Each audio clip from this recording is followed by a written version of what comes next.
구약 성경 여러 곳에는 하나님의 감정들이 나타나 있습니다. 그 중에서도 하나님의 가장 참담한 감정이 드러난 곳이 바로 말라기입니다. 사람들은 말라기 하면 말라기 3장의 11조를 가장 먼저 떠올리겠지만 11조는 말라기의 주제도 아니고 사람들이 논쟁거리로 삼으며 갑론을박하는 11조를 중심으로 이야기가 전개되는 성경도 아닙니다. 잠시 후에 보면 아시겠지만 말라기의 분위기는 너무도 무거워서 지금 11조를 내라. 그러면 복 준다. 그러고 있을 상황이 아닙니다. 말라기는 성경 전체를 통틀어 가장 암울한 기록입니다. 하나님은 택하신 민족 이스라엘, 첫사랑 이스라엘과 언약을 맺으시고 그 약속이 끝까지 지켜져서 하나님과 이스라엘 사이에 관계가 아름답게 지속되기를 바라셨습니다. 그런데 이 이스라엘은 너무도 오랜 기간 동안 하나님의 엄청난 사랑 표현과 열심에도 불구하고 그 약속을 완전히 무시하고 시도 때도 없이 불순종하면서 하나님 외에 온갖 이방 잡신들을 음란히 섬김으로 하나님을 경노케 했고 낙담케 했습니다. 이스라엘 백성이 하나님과 맺은 언약은 무시하면서 얼마나 많은 이방 잡신들을 창녀들보다도 더 음란히 섬겼는지는 구약 전반에 걸쳐서 나오지만 특별히 에스겔서에 자세히 나와 있습니다.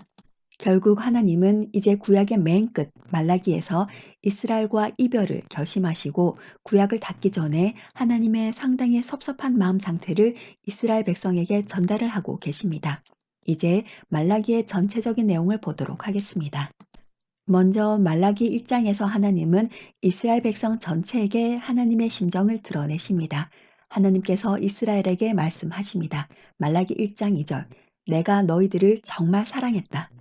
이 말을 들은 이 못된 이스라엘이 한다는 소리가 하나님이 어떻게 우리를 사랑했습니까? 반문합니다.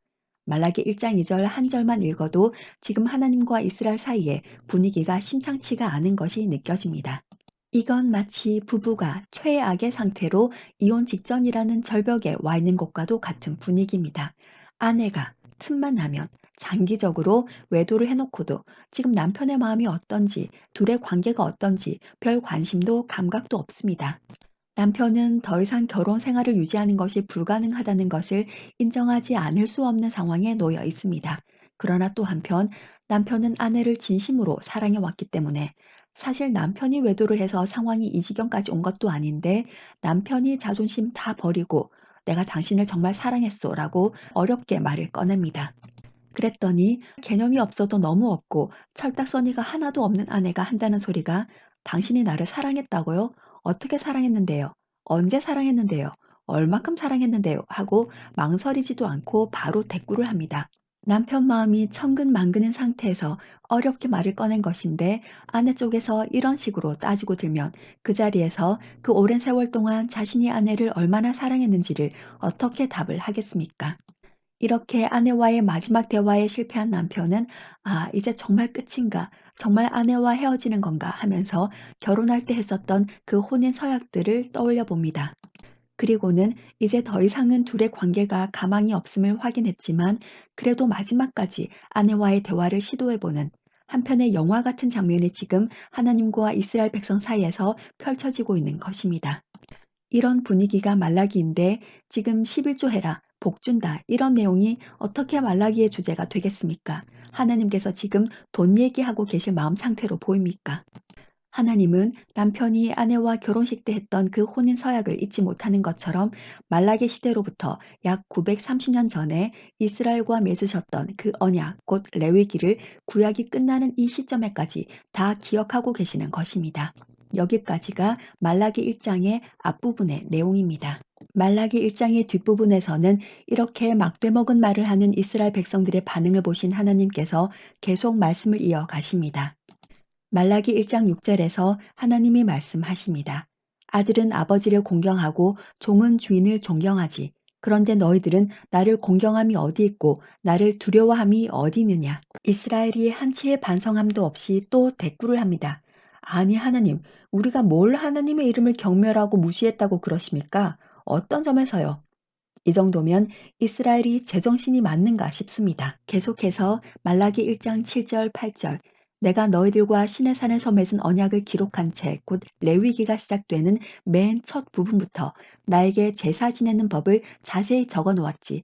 그런데 너희들은 나한테 더러운 떡을 가져와서는 우리가 무엇으로 하나님을 더럽혔습니까? 당치도 않습니다. 하고는 속으로는 여호와의 제사상쯤이야. 아무려면 어때? 라고 하고 눈먼 것, 저는 것, 병든 것을 갖고 와서는 하나님한테 드릴 건데 눈먼 게 어때서, 저는 게 어때서, 병든 게 어때서? 라고 생각했지. 너희들이 나한테 제사를 드린답시고 갖고 온 그 제물들을 총독한테다가 드려봐라. 총독이 너희들을 달가워하겠는지, 총독이 너희를 기뻐하겠는지. 계속해서 말라기 1장 9절 10절에서 하나님께서 말씀하십니다.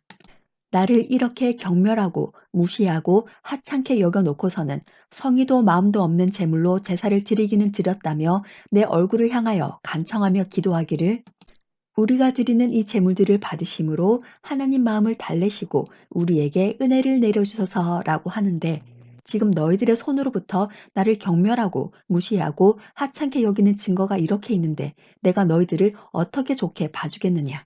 이런 내용과 분위기가 말라기 1장의 뒷부분입니다.